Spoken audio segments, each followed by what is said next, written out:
Okay, well, hello everyone, and a very warm welcome to today's webinar. Thank you so much for taking the time out of your busy schedules to join us today. So in today's session, we're going to be exploring how behavioral psychology has a direct and a profound impact on modern sales, and we've got a lot of fascinating content to cover today. So first, we'll be looking at psychology of decisions and some basic ideas around behavioral psychology to examine really what motivates us to make decisions.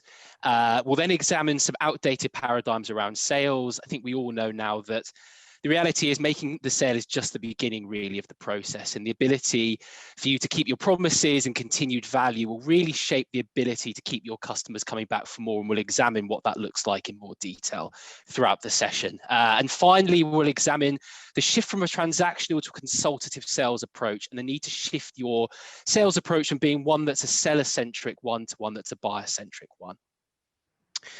So before we dive in, quick round of introductions. So my name is Simeon Atkins. I'm an industry consultant here at SimilarWeb, and I'll be your co-host for today's session. For those of you that aren't too familiar with us, SimilarWeb is a market intelligence tool that provides granular insights and data points into over 100 million websites globally. And what that does, it helps you give a 360-degree view of what's happening in the e-commerce market, which of course has never been more important than it is right now with the current pandemic as it is. And with these insights, we support well over 1,000 sales organizations to find, win, and retain new business through a consultative sales approach. And it's that consultative sales approach that really goes to the heart of what we're going to be discussing today. I have the pleasure of co-hosting today's webinar with Ariel Halevi, who is senior consultant and co-founder at Vayomar. Ariel, over to you. Thank you very much, Simeon. It's taken us 9 months to get here. And one pandemic. And one pandemic. A little bit about ourselves. Vayomar is a boutique global consulting firm. We were established in early 2003. We focus on two key areas to help businesses basically meet their goals while also ensuring personal development for their employees and general well-being, whether it's strategic decision-making processes on the one end, effective communication on the other. And the one thing that all has in common is trying to work out how do our brains operate in the modern world. We'll get into that a lot today, so I'll keep it short, but it's a real pleasure, Simeon. Thank you, Ariel. So before we start, I want to go back to when Ariel and I first met. So Ariel was a keynote speaker at our company annual conference at the start of the year, which was, for many reasons, a lifetime ago already. So normally when you walk into a room of strangers, I guess you'd be conscious of making a good first impression. Ariel, on the other hand, chose to walk in to a room full of strangers and dress the entire room as cave people, which is probably not the easiest way to strike up an initial rapport, but it's something that's really kind of stuck with me. And Ariel, you might want to maybe try and make me feel a little bit better by putting some context behind why you decided to come into a room full of strangers and address us all as cave people. Well, first of all, we're talking about it 9 months later, so I think that carries its own weight. It's still raw. Those who know me know I'm a glutton for punishment. But to be fair, I was addressing myself as well. I think that at the end of the day, when you think about our evolution and our development, we are very, very much still cave people. And this is something that's at the heart of the work that we've been doing at Vayomar for the past almost 20 years. You know, you have these ancient part of our brains that have been evolving for hundreds of thousands of years in the very least. And they've been evolving to help us survive and thrive in a very, very static environment, generation after generation. And they've developed this ability to generate automatic responses that give us a competitive advantage to survive. The problem is that the world has changed and the systems have not. And even though we do have a second system that's been developing, it's the later part of the brain that's been developing from an evolutionary perspective. It's also the last part of our brain to develop individually. So these parts, the amygdala, for example, the part of our brain responsible for the whole fight, flight, freeze response, that's fully developed by the age of 15. This is developed by the age of 25. So anybody listening to us today who has teenagers and occasionally finds yourself thinking, my kids are crazy, you're kind of right neurologically. And so at the end of the day, you look at this old brain and you look at the modern day reality that our innovative capabilities has created, and there's this massive disconnect where we now have a completely outdated operating system generating 1 million automatic responses every day. And those responses are no longer compatible with what is the right thing to do. And Simeon, that's why I say we are all cave people. It's not meant to be derogatory. In fact, it's meant to be very respectful to where we came from. And if we can take these systems into account, as you and I will discuss today, we can actually get the best of both worlds. I think it's just fascinating and a little bit terrifying as well at the same time. I think our brains are hardwired for a very different time and reality to the one that we're living in now. And by the way, I feel a little bit less offended that you called us cave people. So that's fine. I think it's water under the bridge now. But of course, what we all really want to know is how all this relates to how we operate in a sales environment. And maybe you want to kind of shed some light into where that kind of links to a sales environment. Well, you know, you've seen the slide before that I'm about to show. When we talk about salespeople, if you ask the average person in the street, you know, what's sales? Or if you talk to people who are non-salespeople and you dare tell them, I want you to sell something, they immediately, you know, they don't like it. It's like salespeople are like lawyers. 99% give the others a bad name. And it's because this is the stereotype of a salesperson. This is what sales used to be for most of our existence, right? What is this guy selling? So if, you know, let people take a second to try to figure out the picture. This guy is a salesperson. He's got this incredible potion. He is going from village to village selling this potion that will grow hair on your head if you're bald. And that's just not how sales works anymore. Sales has gone through a major shift. Just like humanity has now moved into a new reality and it has to adjust, so have sales.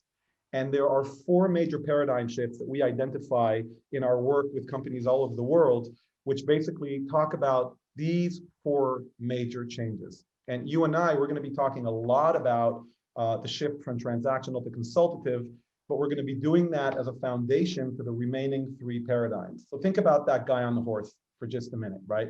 He walks up to a village, he has a conversation, and a transaction will either take place or not, and that'll be the end of that relationship. And when the transaction is over, whoever paid him money will have acquired full ownership over whatever bottle they bought, if they bought 1 or 5 or 10. Which means the only thing this guy needs to know is how to close a deal. And the minute he closes a deal, the money handed over to him represents 100% of the revenue per customer per deal. That's not the case anymore today. Today, not only is it harder to get to a place where we close deals because the world is so much more complex, there's so much more noise to cut through, there's so many more options, the technologies are so much more complicated to understand. It's more expensive to get to a point where you close a deal, and even then, you're not getting 100% of the revenue up front because you're selling today licenses. That's access licenses, annual contracts, quarterly contracts. That's the name of the game in the digital revolution, software as a service kind of business. So now you have to retain your customers. You can't just be really great at promising. You have to know how to keep the promise. And keeping the promise means it's no longer just up to you. If the customer support, customer success, technical implementation people don't do a good job post-sale, they're not going to renew with us. And without renewal, there's no future. So this is a very, very fundamental piece that's important. Humanity has gone through a meta-historical transformation, and as a result of that, sales have gone through a major transformation. And that's how the 2 pieces connect. Yeah, and I really love this idea of the paradigm shifts because it really does directly speak to what we're trying to do at SimilarWeb with our clients, or what we're providing to our clients at SimilarWeb. I mean, if we take what we're talking about there about transactional to consultative, for example, the data that we're providing really empowers a salesperson to make that transition. So let's take an example on our core client base, which is payment companies. Sure. So we're able to give insights into which their prospects are, for example, experiencing a growth in website traffic. So they're then able to understand which of their prospects are likely to be processing more transactions, for example. So more visitors to their websites, the reality is more payments they're going to be making on their website, which countries they're receiving the traffic from, so they can start having conversations around cross-border activity, who their prospects' competitors are and how they're performing, so they can start to benchmark their performance against their competitors, which incumbents they're currently working with. So ahead of time, they know who the competition is they're going to be coming up against. Another kind of classic example of our core base are ad tech companies. So again, with the data, we're able to provide them to see who the top advertisers and the top publishers are in the market, what marketing strategies they're currently utilizing, and where they can come in and help. What the kind of key keywords that they're competing for. And all of this data really does help to unlock the door to having far richer, strategic and meaningful conversations with your prospects. And I guess to follow on from that, based on what we were discussing so far, would you say now the emphasis is less about product expertise and actually more about customer expertise? Absolutely. You've just hit the head on the nail, or the nail on the head. The other option is a little bit more dangerous. Yes. Yes, absolutely. You know, let's go back to that salesperson on the horse. He really, all he has to know about his customers is right there in front of him. They're bald, period. That's it. And as far as he's concerned, they're all one, they're all the same. He doesn't need to know where they work. He doesn't need to know about their families. He doesn't need to know much about them. In today's world, to really sell, you have to be consultative, and to be consultative, you have to completely change your approach from what it used to be. Salespeople used to think their job is to show up and throw up, so to speak, meaning show up and just share everything you know about your product. That's not the case, and they would speak for 90% of the time. Today, you have to show up and speak maybe 10% of the time, certainly in the early stage. And it's not only that you need to speak 10% of the time, what you say in those 10% actually shouldn't be at all statements and answers. It should be open-ended questions. And the questions should be about the customer, not about your product. And so really, to be a great salesperson today, it's not sufficient to be an expert in whatever it is you're offering. That's actually secondary. You have teams of people who can help you with that once you've generated interest by the customer. Really, your job is to be an expert in your customer. You need to know exactly the markets they're operating in. What is their business strategy? What are their goals to achieve that? And to illustrate this point, Simeon, I'll share with you a concept which we call the sales ladder. The sales ladder basically talks about 3 key capabilities that are critical if you really want to close deals. But I would say more than that, if you want to retain deals, and ultimately, if you want to turn your customers into your own advocates. So you've mentioned it before, Simeon. Salespeople, number one thing, let's know about our product. Simeon, I'm going to try to pitch you this brand new phone that I just bought. This is a Samsung 20 Ultra. I can tell you a million things about it. Look at the screen. I don't know if you can see because of my background, but the screen size, how thin it is, the battery life, the storage. I could go on and on. And that's what a lot of salespeople are tempted to do, feature selling. They're tempted to do it because in many, many companies, the very first thing they do when they onboard new salespeople is sit them in a classroom and say, let me teach you about our products, instead of sitting them in the classroom and saying, let me teach you about our customers. Because of that, when a salesperson shows up to a meeting, he or she would prefer to talk about the stuff they know. They know more about the product than they know about the customer. So that's their comfort zone. That's what they're going to do.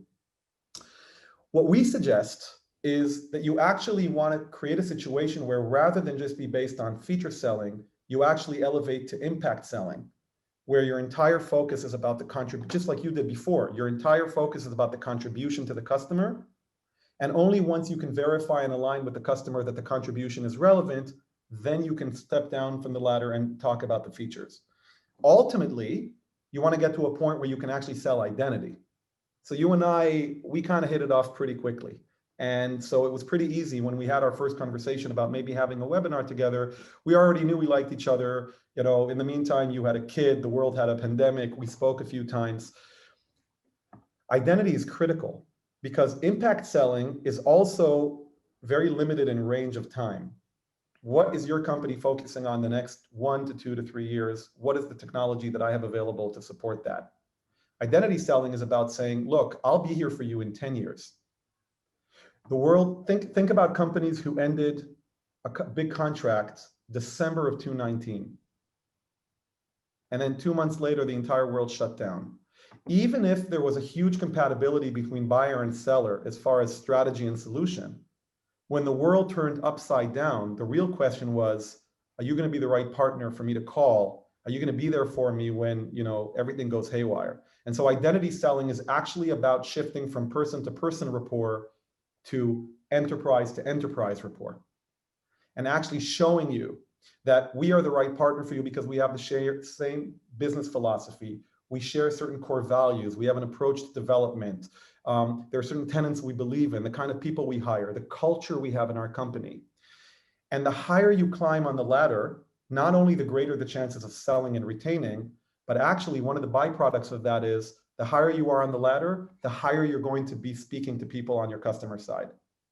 And more companies are dealing with this challenge of teaching their sales force how to elevate from selling to mid-level technical buyers to high-level executive buyers.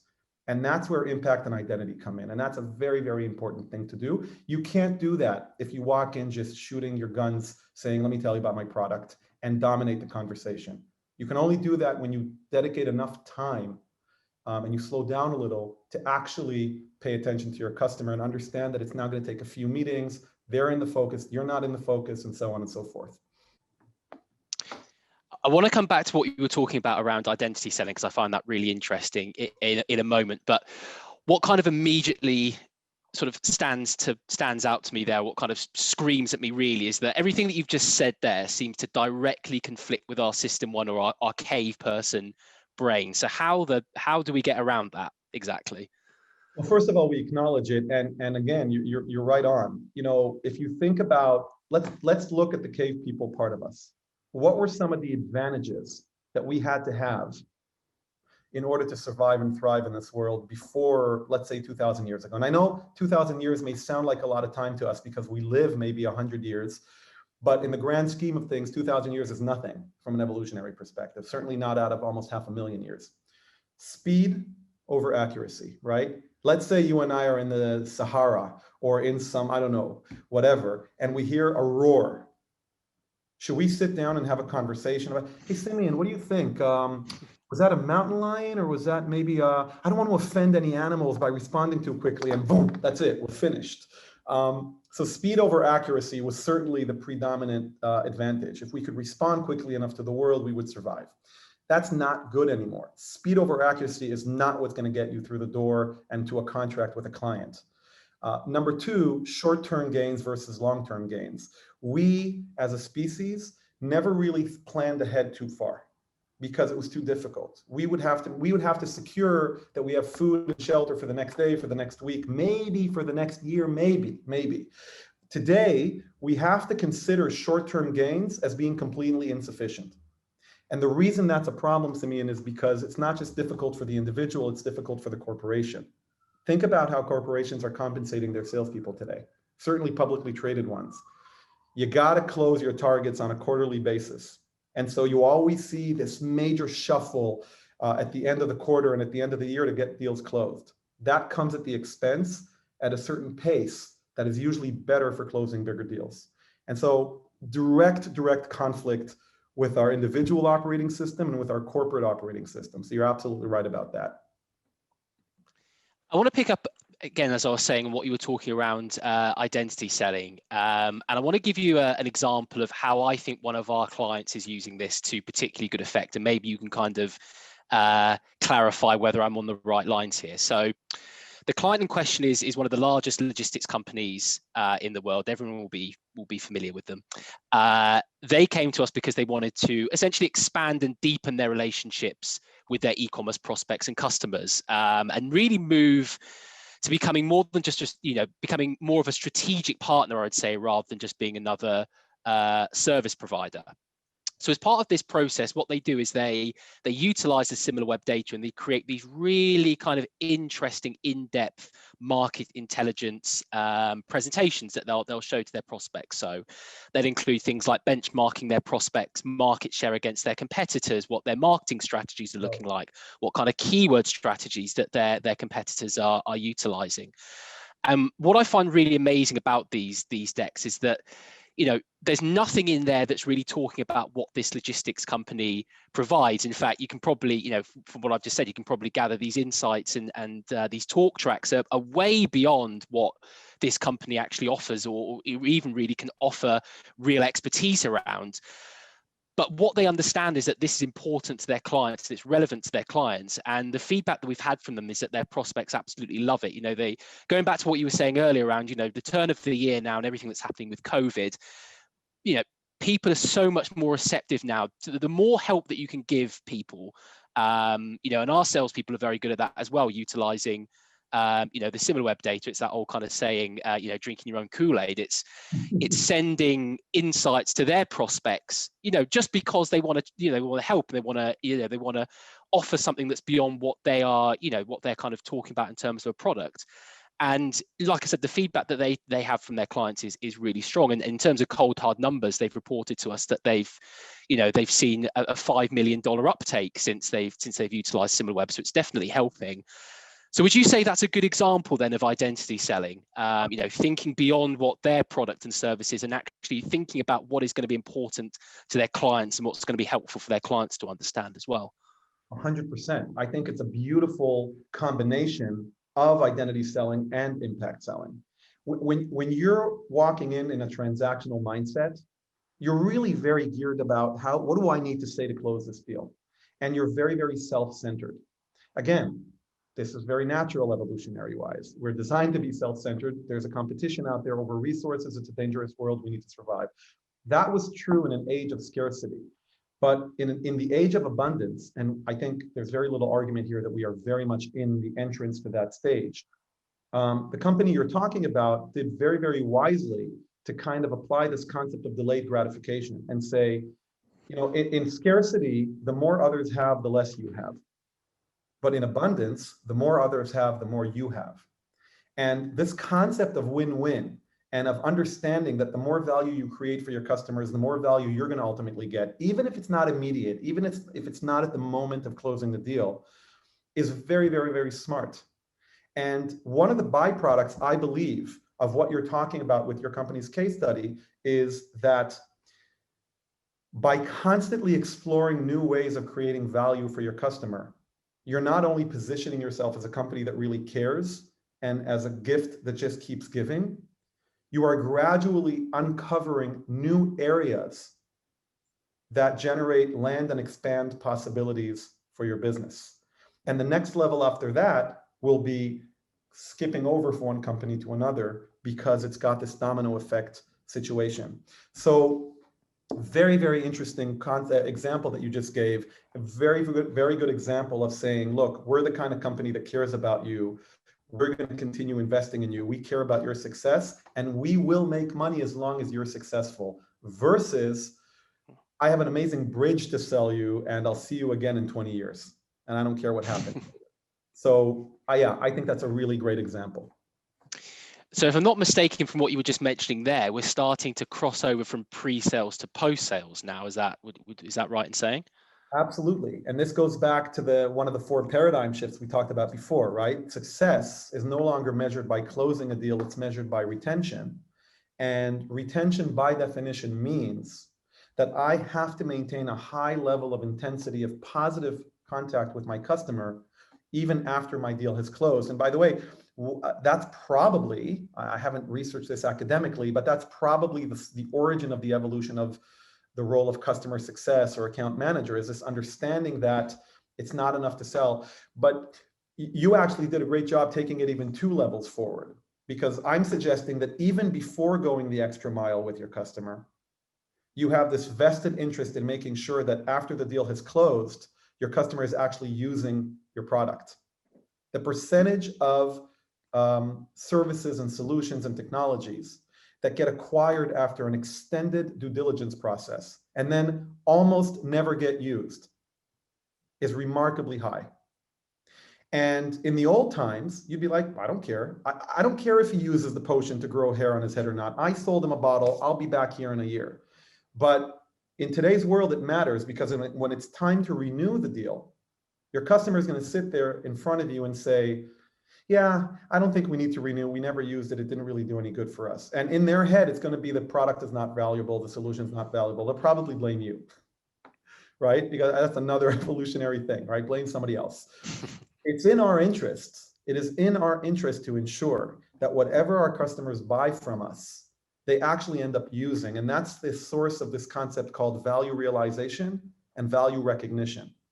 If a customer doesn't fulfill the promise with you, if they don't realize the value of whatever you sold them, and that can only happen after the deal, they won't have a good reason to buy. And it gets even harder than that. Sometimes customers do use the solution, do generate value from it, but never experience the value. That's what we call value recognition, right? And if they don't experience the value, they won't acknowledge it when it's time to renew. What's great about the story you gave is it's beyond value realization, value recognition. It's continuous value adding support, which is very, very valuable. And so your relationship with the customer after the deal can be just as important, if not more important, than the actual effort of closing the deal. Very, very important. It sounds like a lot of hard work, and it probably, well, it is, we know it is, but it's clearly worth it. And I think I recall you saying that you kind of see professional relationship management as something that falls under project management even. Maybe you want to kind of expand on that a little bit as well. Absolutely. I think that, well, first of all, it is hard work. I think that that's a very fair statement. And I have not yet found a way of showing up to webinars with a magic potion of my own and saying, look, I got a way for you to work 4 hours a week and never have to labor. But I will say that the models that you and I are talking about, the approach that we're discussing here today actually makes the work easier. Because when you do things the right way from the beginning, when you plan for accuracy rather than speed, the amount of time and effort you have to dedicate to putting out fires is much less. The amount of resistance you'll deal with is lower. The amount of different meetings you have to go to because they have to convince this person and that person. And so when you do it right, you still have to work hard, but you're going to reap many more rewards out of it. And finally, when you do it the right way and you're actually empathetic to your customer, one of the byproducts is that the work is more enjoyable.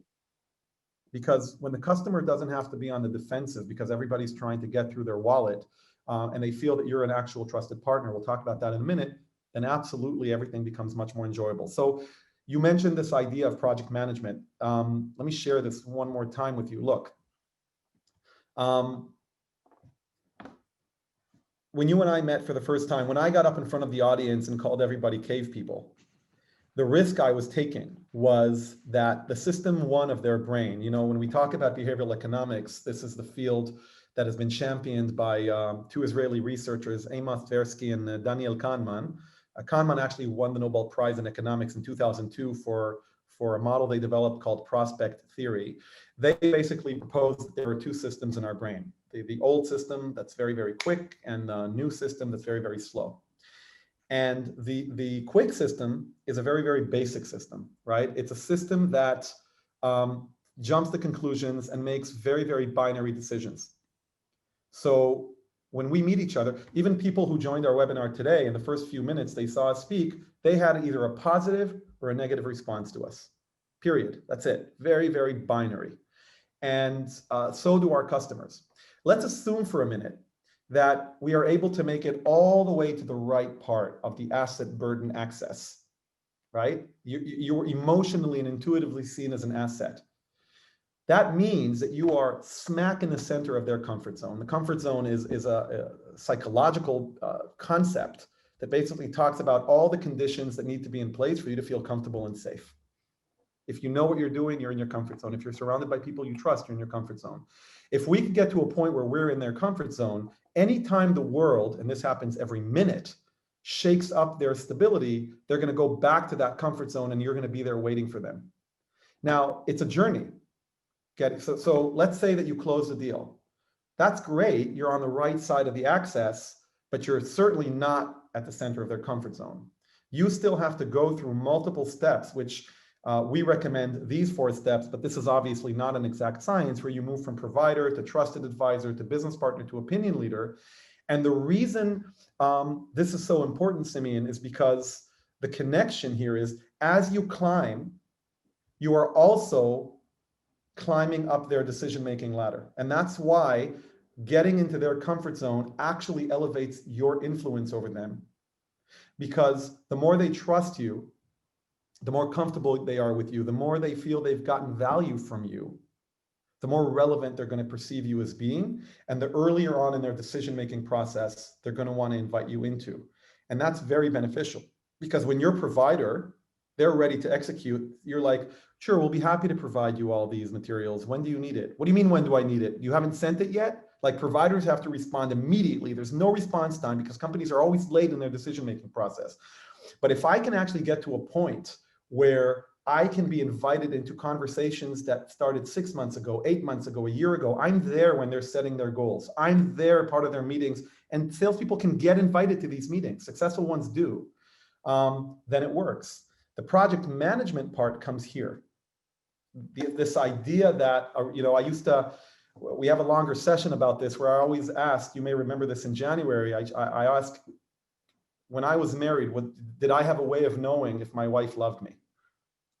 How would I know? Is it because she agreed to walk the dogs on a rainy Sunday morning when it was my turn? Is it because what? How do I know? At Vayomar, we believe that all human dynamics can be measured. And it's not just us. We're seeing this now in the world of social media. And we propose, based on experience, 6 relationship key performance indicators that should be proactively monitored and addressed and prioritized in order to actually build a very good relationship with your customer well after the deal has been closed. We won't go through all of them, but we can certainly pick one of them. Let's talk about the non-functional interaction one. Yeah, definitely. I was actually going to say that seems like probably the less or the least intuitive element here. So I think that'd be a good one to zoom in on for sure. Well, let's do a little experiment with our listeners. What do you say? Let's see how this works out. Let's throw it out to them. Yeah, absolutely. I want you, everybody listening to us, I want you to please just take out your phone for a minute. Probably the first time you've ever been on a webinar where they've asked you to take out your phone.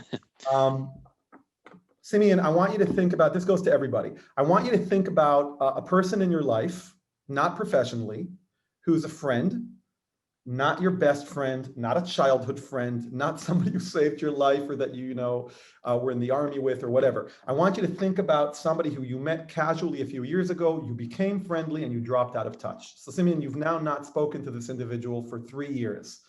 No happy holidays, no happy birthday, okay? So to everybody on our call, think about somebody like that for just a second. And now I want you to write the following message and think about whether or not you're willing to send it to them. Let me be very clear. Don't send this message before I'm not explaining it. Here's the message. So I'm thinking about somebody called Jennifer. Please send the following message. Hey, Jennifer, it's been so long, time flies. I really hope you're great. Listen, can I borrow your car this weekend? Now ask yourself, are you good sending this message? Simeon, what do you think?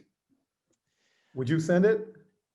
It had me squirming in my chair just the thought of sending that message. So no, probably not. That was certainly the immediate reaction anyway. I mean, somebody might argue that you're British, so it's harder for you, right? I mean, Israelis are like, yeah, but I think generally we grow up understanding that relationships, meaningful relationships in our personal lives are not built around dynamics of, I'll call you when I need you. In fact, when you think about the meaningful relationships in your life, you think almost all of them, the people you go out with every week, you have dinners with, most of your interactions with them are what we would call non-functional interactions. They're not interactions designed to serve an immediate function. You don't need something from them right now. You don't need the car. You don't need a loan. You don't need a kidney. You just want to spend time with them for the sake of spending time with them. And that's core to the human experience. That is fundamental to how we build friendships in our lives and how we build a sense of community and good neighbors and so on. Now, Simon, get dressed, put on your suit, go to the office, and it's as if you walked through a mirror and the reality in your workplace is a dichotomy to this. When was the last time, what percentage of the interactions you had with your colleagues or your customers or your vendors or your partners is non-functional? The last 10 emails you sent, were they because they emailed you and you needed something, or you needed something, or they needed something from you? What percentage? Can we agree that almost all functions in the work, all interactions, so maybe you met them in the kitchen, maybe you had something in the cafeteria, maybe you were in the elevator together, so you chatted for an uncomfortable minute, but and that's why companies used to invest so much in offsites, but again, that happens like once a year. So what we are recommending in general is that you spend some time thinking about the non-functional interactions with your customers, where you are actually investing in the person-to-person dynamic with them. We can take an example if you'd like. I mean, we can like really illustrate this.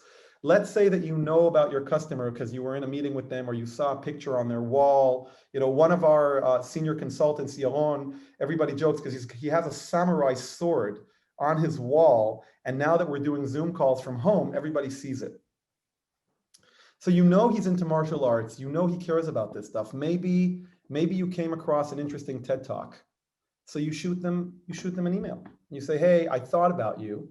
I thought you would like, I remember that you're really into martial arts and I thought you'd like this. So if we can incorporate into our dynamics with our customers, a process in which we really listen, we pay attention, we get a sense of who they are. And we pay attention to different comments they make about their family, where they went to school, their vacations. And we make a point of doing this, we will dramatically improve our relationship. Now, this seems obvious to every good salesperson, but it goes entirely against the pressures that we are under at work. Who has time for one more email per client per week or per 2 weeks? I don't know about you, but I end my day not having answered the vast majority of my emails. And that's just emails. I'm not even talking about instant messages. So it's a pretty big deal. So looking at these 6 KPIs, it really is a project. You need to monitor the KPIs. You need to check every one of them and consider, how am I advancing this relationship? Well, like you said, a lot of work, but I think worth it in the long run, I think is what we need to remember. So I think now we're going to hand over for some Q&A, and we've had quite a few questions coming in. So let's start straight away. So I'll start with one for you, Ariel. How would you structure your sales team's KPIs to optimize for renewals, keeping in mind that often the account is handed over to another owner once it's signed? Okay, that's a very big one. And I want to preface by saying that even though I am sitting here representing what I would consider kind of universal truths, you know, very much in the meta, it always has to be somehow customized to your business, to the stage of your development, to the type of customers and so on. But here are a few things I feel comfortable would probably be relevant to most organizations. A, make sure the KPIs include customer-centric factors. Like for me, a KPI is how much do you know about the greater strategic context of your account? What is the greater strategic context? It is the combination of 2 questions, the answers to 2 questions. What is that company trying to achieve in the next 18 months? Not what is your buyer trying to achieve in the next 18 months or what they're going to get if they buy from you in the next. What are they trying to achieve? Simeon, where does SimilarWeb want to be end of 2021, 22? We need to be able to know that. Question number two, what is standing in their way? What are the key obstacles that they're facing? And don't be satisfied with answers like they don't have time, they don't have budget, blah, blah, blah, blah. The obstacles have to be substantial. That would be a core KPI that every salesperson should have, as far as I'm concerned, certainly around the key strategic accounts. So people probably expected me to say number of emails they did, number of calls, number of meetings. That's basic. I want the KPIs to be very qualitative, and I want them to demonstrate a very strong customer-centric mindset. And to your point, Simeon, about keep in mind that they then hand it off, a salesperson who closes a deal based on having this information and then hands it off to customer success or delivery or something like that is actually setting them up to succeed in later being able to realize the value and create a renewal. So the answer could be 5 hours long. I'm prioritizing. I think that was a very nice summary there. So I'll go for one that's for me, I think. I work for a payments company, and although I see the value in discussing wider subjects than what we cover as a company, I'm wondering how I can discuss areas such as keywords and marketing strategies if I don't have expertise in these fields. So I think that's a really good question. It comes back to the example I was giving from the logistics company previously about putting together these market intelligence decks that are including elements that go way beyond, delivery services that they offer. what I would say there is that the prospects and the companies you're talking to are not going to be expecting you to be experts in keywords or marketing strategies if that's not what you do as a company. The point is that you're able to present this data that you can get from SimilarWeb in a way that they'll be able to understand it, and they'll be able to, dissect from it what they need to. It's not that you need to go in and and suddenly shake up their entire SEO strategy. It's more about presenting that data so they can obviously take it and do what they need to do with it. And I know this is the case with the logistics company in question, and they're not going in as experts. So it's going back to that idea of thinking about what's important and what's going to be relevant for your clients and presenting that to them. And it's thinking beyond what you are offering as a company, and they'll understand that and they'll know that you're not coming in as experts. But I think that's a really good question. It's actually quite a nice way of clarifying what I was discussing before in that case study. Cool. One for you, Ariel. Has there been any scientific research released over the last 6 to 12 months that has changed your beliefs, opinions, approaches to persuasion and sales? I think that's a nice one. Wow. I need to kind of mull that over for just a second. I think that I can't speak to a specific. What I want to relate to is the impact of COVID. And so I have not come across any scientific research yet about the impact of COVID, but I can say through a relatively large sample size of companies and individuals that I have spoken with over the last 9 months, what's really changed about sales is this idea of it has to be face-to-face. We have to be in the room. If you think about how slow sales cycles have been, because they were predicated on the assumption that we have to move from one step to another through a series of in-person meetings. And when you're selling globally, those in-person meetings mean travel. And the complexity of the scheduling is always relatively high. Certainly if you're in a stage of the sale where your champion, your buyer, wants to bring in additional decision makers on their end, and now everything becomes much more logistically complicated. I believe one of the major breakthroughs we're going to see is companies understanding that sales processes don't require the people being in the room, but on the flip side, require a stronger emphasis on rapport building and trust building in the earlier stage. And that's why, even though I'm using a virtual background for branding purposes, I love the fact that people are in my house when we speak. They get to see there's a picture up there that my mother painted, and they talk to me about it, and we're in each other's homes. And so I can't speak of any specific research in the last 12 months. I do a lot of reading about in areas of neuroscience, behavioral economics, but I haven't seen any major breakthroughs in that area in the last few years that I can speak to.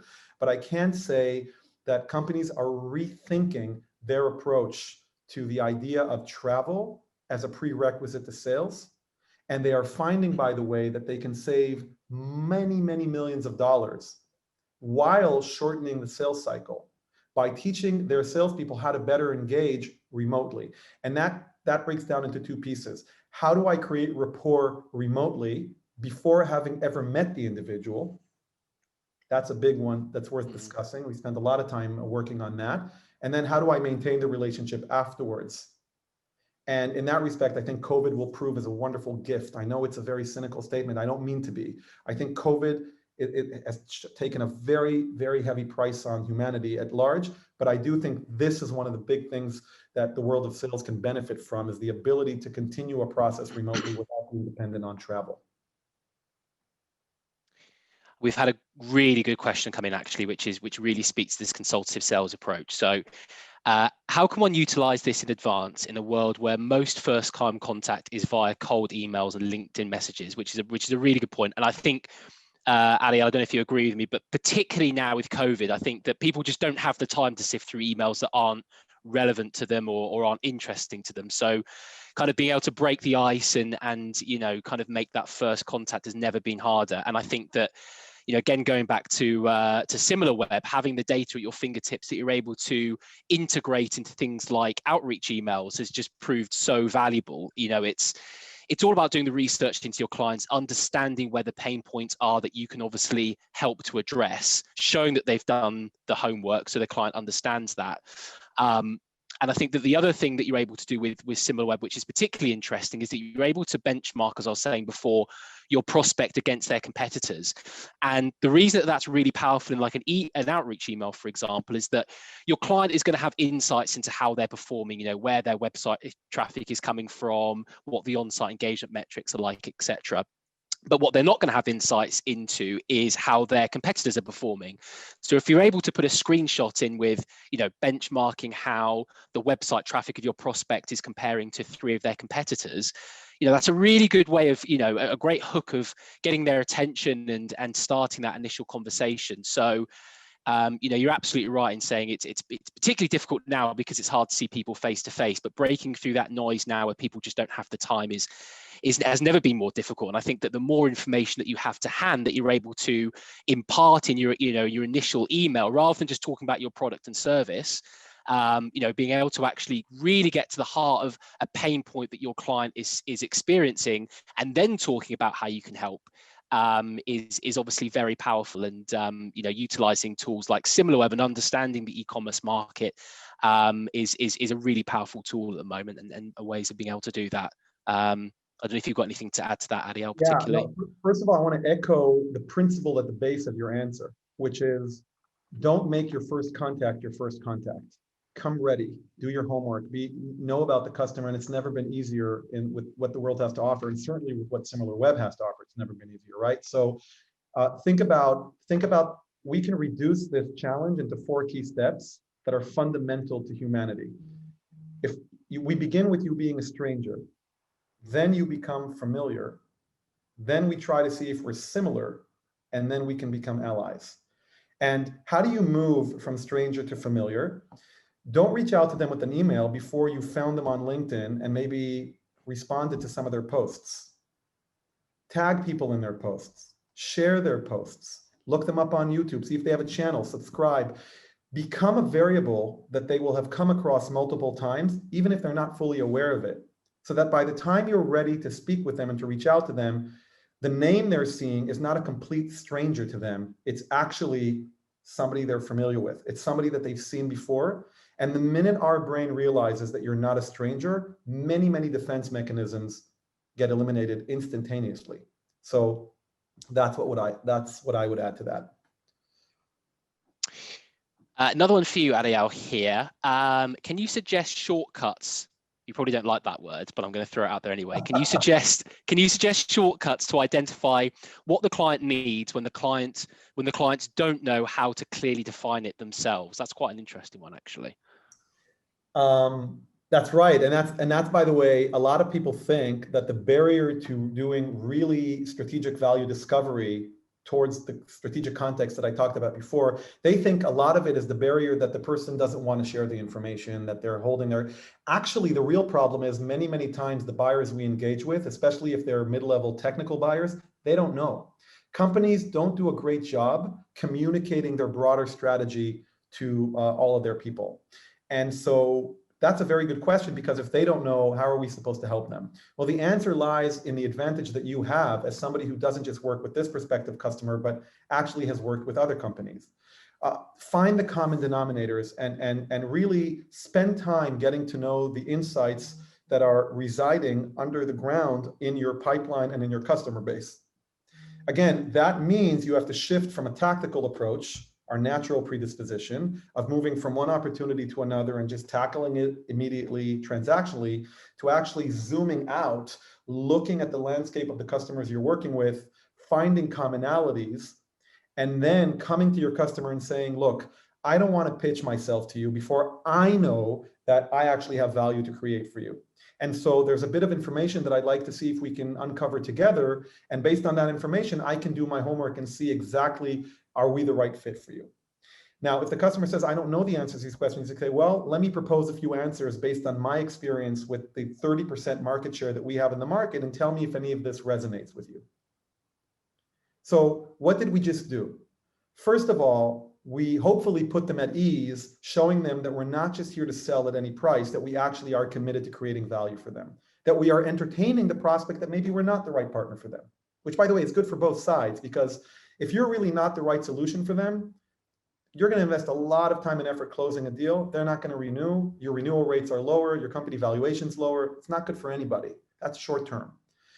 But the beautiful thing about this is that you've now, A, showed them that you care, B, sold your identity and indicated how strong you are in the industry, and C, you've already created value. By helping them look at their own needs and becoming, so now you're not sitting across the table from them trying to pitch an idea, you're actually sitting side by side with them together looking at their company, and you've just turned from a possible burden who's going to cost them money to an asset. You're another part of their team that they're not paying for, helping them make decisions. So that would be my answer to that. I wonder if it's possible that we lost Simeon. I certainly hope that's not the case. In the meantime, I'll be happy to look at some more questions in the chat. Okay, so first of all, Devin, I'm looking at your question. What is the best way to introduce ourselves as a company who cares? Do you feel that the answer I just gave addresses that question, or would you like to have it addressed in a more nuanced way? I leave that for you to think about. Okay, so also the idea of, did we get you back, Simeon? We've got me back, my apologies. Okay, just so you know, the cave person in me was going crazy. I can imagine. Okay. It's a good real life example of that. Exactly. So I had just finished giving the answer. So just bringing my previous answer home, because it may not sound like a shortcut, cross-referencing data across your database of customers is actually a shortcut, because the alternative is actually doing a very, very extended in-depth discovery with your customer, which I'm still in favor of, but you can save yourself part of that journey by finding out the relevant insights that are actually in common to this prospect and other companies that you know about. So Simeon, that summarizes the question about the shortcuts. Perfect. We've had a few more that come in, but I'm just conscious of time. So what we'll do is we'll reach out to those individuals after the webinar just to answer those additional questions. But if we just go back to the, here we go. So if we just go through a summary, Ariel, I'll hand it over to you to give a summary of kind of like the key points that we've covered today. And then what I'll do is I'll summarize to any of our clients that are on the call how you can take what we've learned today and implement this in a real life scenario. Absolutely. So I think the number one summary is we need to get to know ourselves better as a system. Human beings are a kind of a machine. We have hardware and we have software, and it's quite remarkable how little we know about it in our day-to-day lives. So summary number one is definitely find time to learn more about the nature of how human beings make decisions. And there's a lot that can be read about that. I'll be happy to provide a various range of sources to anybody who wants after this webinar. That's number one, get to know yourself better. Every hour you spend on it could save you 100 hours every year. Number two, try to test yourself. Look at your own sales process and look at your sales methodologies and ask yourself, have I really updated them to meet with the times? Or am I somewhat more close to that individual on the horse selling a magic potion? And number two, don't just think about yourself as a solution provider, think about yourself as a value creator. Try to constantly experience the world through the eyes of the future success of your customers. Live in the future. And when you've identified a good picture of that future for your customer and you've verified with them that that is in fact what they're looking for, then reverse engineer back to today and to what you have to offer and see, am I the right fit for them? And that also means don't go after every single deal. Try to manage your pipeline strategically and try to think about it not as a competitive dynamic of can I sell, but rather as a joint exploration of are we the right partners? And I think these three guidelines can really do wonders for a sales organization. Yeah, absolutely. And I think from my end, we've obviously covered some really interesting ground today that, you know, takes a lot of the out of the box thinking, I think, you know, for us as salespeople. And I guess my key kind of takeaway, one of my key takeaways here is always remembering what's going to be interesting to your clients, you know, not just talking about your product and service, actually getting to the heart of what is important to your client. you know, and the beauty of having SimilarWeb is the fact that you've got all of this data at your fingertips that you're able to present to your clients, even as we were saying before, if it's not necessarily something that you offer as a service yourself, just remember what's actually going to be interesting and relevant to your clients, and don't always think that the next communication is one that's trying to make a sale, as Ariel was saying there before, as well, and just try and come out of your comfort zone a little bit more when we're talking about that. Absolutely. Brilliant. So from myself and Ariel, thank you very much for joining us all today. The recording of the webinar will be circulated after the call. So thank you very much for joining. I hope you found it useful, and stay safe. It was a pleasure, Simeon. Thank you.